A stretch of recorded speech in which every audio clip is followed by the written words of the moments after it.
America ने Yemen में हवाई हमला कर हूती के बड़े कमांडर को मार डाला है। मारे गए हूती कमांडर का नाम अब्दुल नासिर अल कमाली है, जिसे हूती का इंटेलिजेंस विंग का चीफ बताया जा रहा है। इस बीच प्रेसिडेंट ट्रंप ने ईरान के साथ परमाणु डील के लिए ओमान में होने वाली बैठक की जानकारी दी है। उधर ईरान के सुप्रीम लीडर अली खामनेई ने खाड़ी के 6 देशों को धमकी दी है। अली खामनेई ने कहा है कि जो देश अमेरिका को हमले के लिए जमीन और हवाई क्षेत्र इस्तेमाल करने देगा, उसे ईरान नहीं छोड़ेगा। खामनेई की धमकी के बाद तुर्की के राष्ट्रपति एर्दोआन भड़क गए हैं। सुपर पावर के जंगी जेट लाल सागर से उड़ते हैं, यमन में मंडराते हैं, हूती पर बम बरसाते हैं, बारूदी धमाके से धरती फटती है, तबाही मचती है। मगर जैसे ही धमाके का शोर थमता है, जवाबी हमला इससे भी जोरदार होता है। हूती की मिसाइलें उड़ने लगती हैं। रॉकेटबाज ऐसा करारा जवाब देते हैं कि अमेरिका और इजराइल दोनों सहम जाते हैं। दुनिया की सबसे ताकतवर लीडर ट्रंप के लिए ये युद्ध भी मुसीबत बनता जा रहा है। ट्रंप को एक बार फिर से ईरान ने जोर का झटका दिया है, जिसे ट्रंप एटमी बम वर्षक के धमाके दिखा रहे थे, जिसे ट्रंप ने जंगी बेड़े भेजकर डरा रहे थे, ट्रंप ने जिसे धरती से मिटा देने की धौंस जमाई, उसे ईरान ने सुपर पावर से सीधी टक्कर लेने का ऐलान कर दिया है। ईरान के सुप्रीम लीडर अली खामनेई ने तमाम दुश्मनों के नाम पैगाम जारी कर दिए हैं। ईरान के सुप्रीम लीडर अली खामनेई ने तमाम दुश्मनों के नाम पैगाम जारी कर महायुद्ध की चेतावनी दे डाली है। ईरान ने अपने लड़ाके फोर्स की तबाही के बाद उन सभी देशों को दहलाने का ऐलान किया है, जिन्होंने अमेरिका और इजराइल की मदद की है। अली खामनेई का दिमाग गर्म है। व्हाइट हाउस में नेतन्याहू और ट्रंप की मुलाकात का वीडियो सामने आने के बाद खामनेई का खून खौल गया है। ट्रंप नेतन्याहू की सीक्रेट मीटिंग की डिटेल ने ईरान को युद्ध के लिए भड़का दिया है। नेतन्याहू के साथ मुलाकात के दौरान ट्रंप ने एक ऐसी बात कह दी जिससे बातचीत के बजाय युद्ध का माहौल बन गया है। एक तरफ अमेरिका ईरान समर्थक हूती लड़ाकों पर बमबारी रोक नहीं रहा, दूसरी तरफ ईरान की बर्बादी का प्लान सुनकर ईरान युद्ध के मूड में आ गया है। यूएस एयरफोर्स ने ईरान पर एटमी प्रोग्राम को लेकर डील का प्रेशर बनाने के लिए हूती लड़ाकों पर हमले जारी रखे हुए हैं।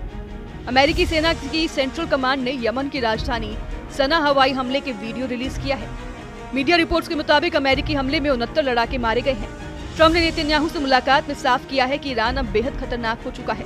अगर ईरान ने एटमी डील नहीं की तो हालात परमाणु युद्ध तक के बन सकते हैं, जिसके बाद ईरान ही नहीं खाड़ी के कई मुल्क खाक में मिल सकते हैं। ट्रंप ने दावा किया है कि ईरान को एटमी डील के लिए वो मजबूर कर देंगे। उधर अमेरिका के राष्ट्रपति डोनाल्ड ट्रंप ने कहा कि हमारी ईरान के साथ सीधी बातचीत करने की शुरुआत हो चुकी है। ये शनिवार को शुरू होगा। हमारी एक बहुत बड़ी बैठक है और हम देखेंगे कि क्या हो सकता है। और मुझे लगता है कि हर कोई इस बात पर सहमत है कि सख्ती करने की तुलना में सौदा करना बेहतर होगा। और लड़ाई ऐसी चीज नहीं है जिसमें मैं शामिल होना चाहता हूँ। और सही बताऊं तो इजराइल भी नहीं चाहता अगर वो इससे बच सकते हैं। इसलिए हम देखेंगे कि क्या हम इससे बच सकते हैं। ट्रंप ने क्लियर कट कहा है कि ईरान को किसी भी कीमत पर एटम बम नहीं बनाने दिया जाएगा, जबकि ईरान है कि परमाणु हथियारों के कारखाने बंद नहीं कर रहा। ईरान न्यूक्लियर प्रोग्राम पर ट्रंप से बातचीत के लिए भी अपनी शर्तों पर तैयार हुआ है। ट्रंप ने कई बार ये धमकी दी कि ईरान उनसे एटमी डील पर सीधे बात करे, जबकि ईरान ने तीसरे पक्ष की मौजूदगी में एटमी डील के हक में है। ईरान ने अमेरिका को ओमान में परमाणु प्रोग्राम पर बातचीत के लिए बुला भी लिया है, लेकिन खामनेई एटमी प्रोग्राम को बंद करने की बिल्कुल भी मूड में नहीं है। ईरान के विदेश मंत्री सईद अब्बास अरागाची ने ट्रंप को 2 टूक लहजे में मैसेज दिया है कि ईरान का परमाणु कार्यक्रम शांति के लिए है, जिसे जारी रखा जाएगा। तो फिर ओमान में होने जा रही अमेरिका ईरान की मीटिंग में क्या होगा, जिसके लिए दोनों देशों ने हामी भरी है। ईरान के विदेश मंत्री ने सोशल प्लेटफॉर्म पर मैसेज देकर कहा है कि गेंद ट्रंप के पाले में है, तय उन्हें करना है कि युद्ध होगा या फिर शांति। ईरान की अचानक आक्रामक रुख अपनाने की वजह से यमन में अमेरिका को मिली नाकामी मानी जा रही है। 15 मार्च से अमेरिका ने यमन में हूती लड़ाकों पर बमबारी शुरू की। पहले जंगी जेट और फिर एटमी बम वर्षक से बारूद बरसाकर ट्रंप ने हूती लड़ाकों का सफाया किया। हालांकि 3 हफ्ते से ज्यादा चले हमले में अमेरिका को हासिल कुछ नहीं हुआ। हूती लड़ाकों ने जवाबी हमलों में अमेरिका इजराइल को दहरा रखा है। लाल सागर में अब भी अमेरिका के जहाज सलामत नहीं है। हूती की मिसाइलों ने इजराइल और अमेरिका के ड्रोन और मिसाइलों को तबाह कर डाला है, जबकि हूती से लड़ाई में अमेरिका के $1 अरब से ज्यादा रकम बर्बाद हो चुकी है। अमेरिका ने हूती के खिलाफ ऑपरेशन में अपने 6 परमाणु बम वर्षक और 2 जंगी बेड़े लगा रखे हैं। अमेरिका दावा कर रहा है कि अब तक हूती के 80 टॉप कमांडर मारे जा चुके हैं।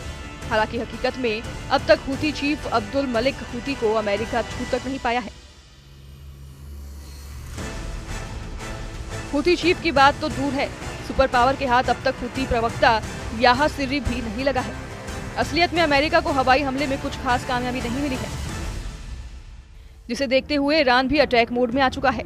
सुप्रीम लीडर अली खामनेई ने तो अमेरिका से दोस्ती निभाने वाले 7 मुसलमान देशों के लिए धमकी भरा पैगाम भेज दिया है। रॉयटर्स की रिपोर्ट के मुताबिक ईरान ने इराक, कुवैत, संयुक्त अरब अमीरात, कतर, तुर्की और बहरीन को संदेश भेजा है। ईरान ने कहा है कि अगर ये देश अमेरिका को अपनी जमीन या हवाई क्षेत्र इस्तेमाल करने की इजाजत देते हैं तो ईरान इसे अपने खिलाफ युद्ध मानेगा। खामनेई के मैसेज से ये भी साफ है कि ईरान युद्ध के लिए तैयार हो चुका है। पड़ोसी देशों ने अमेरिका की मदद नहीं की तो ईरान सुपर पावर को युद्ध हरा भी सकता है। खामनेई अच्छी तरह जानते हैं कि तुर्की को छोड़ सभी देश अमेरिका के पक्के दोस्त हैं, लेकिन एर्दोआन वो लीडर है जहां फायदा दिखेगा उसी खेमे में खड़े रखेंगे। इसलिए ईरान ने तुर्की को पहले ही वार्निंग दे दी है। मगर संयुक्त सेनाओं के आगे ईरान कैसे टिकेगा? ईरान की सीक्रेट पावर क्या है? नेतन्याहू ने जो प्लान ट्रंप को सुझाया है, अगर वो लागू हुआ तो ईरान को भारी नुकसान हो सकता है। नेतन्याहू ने ईरान पर लीबिया मॉडल लगाने का आइडिया ट्रंप को दिया है। लीबिया ने साल 2003 में अपने एटमी प्रोग्राम खत्म कर दिए थे। लीबिया के न्यूक्लियर उपकरणों को दूसरे देश में भेज दिया गया था। असल में लीबिया के न्यूक्लियर प्रोग्राम की शुरुआत होती उससे पहले ही तालाबंदी करवा दी गई थी। वहीं ईरान एटम बम बनाने के लिए कई सालों से जी तोड़ लगा हुआ है। ईरान ने अंडरग्राउंड एटमी तहखाने बना रखे हैं। ईरान के कई एटमी साइटें अब भी दुनिया को पता तक नहीं है।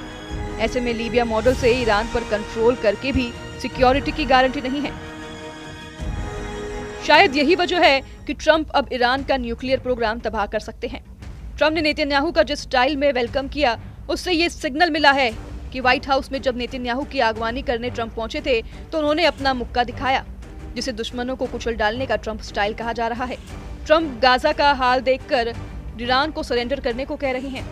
ट्रंप ने दावा किया है कि गाजा युद्ध किसी भी दिन खत्म हो सकता है। उधर ट्रंप का दावा है कि मैं गाजा युद्ध का अंत चाहता हूँ। मुझे लगता है ये दिन ज्यादा दूर नहीं। बंधक संकट अभी भी है, जिन्हें बाहर निकालने की कोशिश जारी है। हमने बहुत से बंधकों को निकाला है, लेकिन इसमें समय लगेगा। बहुत लंबा इंतजार नहीं करना होगा। इजराइल ने आधे से ज्यादा गाजा पर कंट्रोल कर लिया है। गाजा में इजराइल सेना खंडहरों की सफाई कर साफ मैदान बना रही है। कब्जे वाले पूरे इलाके में इजराइल सिक्योरिटी जोन बनाकर बड़ी सेना तैनाती करने जा रही है। नेतन्याहू ने व्हाइट हाउस में एक बार फिर दोहराया है कि गाजा में ट्रंप रिवेरा बनाया जाएगा। ईरान के विरोध के बाद भी हमास को पूरी तरह से सफाया किया जाएगा।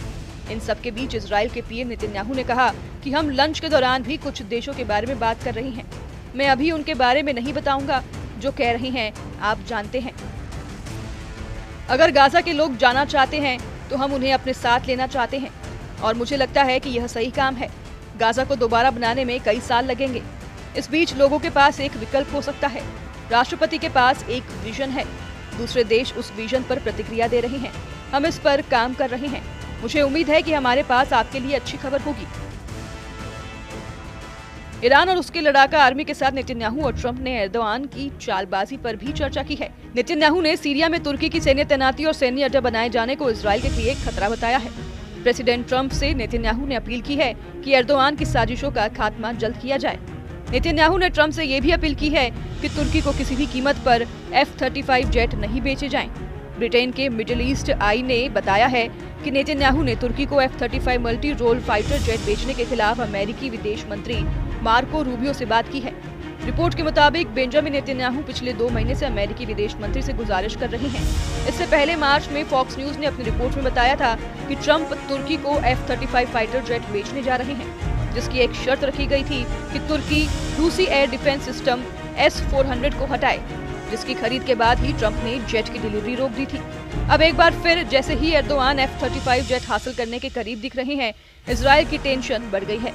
तुर्की ने सीरिया में तख्तापलट के बाद जिस तरह से सैन्य विस्तार किया है, जिस तरह तुर्की सैन्य अड्डे बना रहा है और सीरिया के लड़ाका ग्रुप्स को गठजोड़ बढ़ा रहे हैं, नेतन्याहू के लिए सिरदर्द बनता जा रहा है। नेतन्याहू जानते हैं कि तुर्की से टकराना इजराइल के लिए आसान नहीं। एर्दोआन के पास एटम बमों की भी भरमार है। नेटो देशों के सदस्य तुर्की के पास अमेरिका के दिए 100 एटम बम हैं। वहीं इजराइल के पास कुल 90 परमाणु हथियार होने की जानकारी दी जाती है। तुर्की हाईटेक वॉर में भी इजराइल से कमजोर नहीं।